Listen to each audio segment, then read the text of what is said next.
Könül 3 yaşında balamızdır, eynək taxır və iki göz arasında nömrə fərqi var və könüldə çəpliklə bağlı müayinə olub, eynək yazıblar və bağlama tedavisi veriblər. Neçə saat bağlayırsınız maması? Gün ərzində 2 saat bağlayır. Gün ərzində 2-3 saat bağlayır və bağlamanı eynəyin üstündən edirsiniz də, yəni. Bu səhvdir, eynəyin üstündən bağlama eləmək olmaz.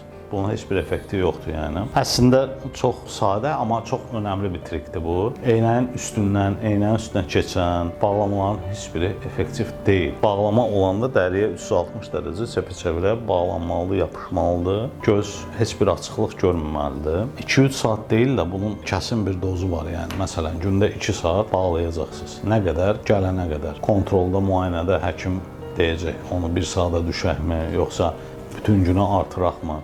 Bu bağlama tedavisinin tez-tez görürəm. Həkimlər 3 saat, 4 saat özlərinə görə bir protokol tərtib edirlər, amma bunun kəsin bir protokolu var, yəni. Bağlama tedavisi ya 2 saat verilir, ya bütün gün verilir, yəni ya da ki 1 saat verilir. Bu üçündən biri olur. Bunu da biz görmə kəskinliyinə görə seçirik.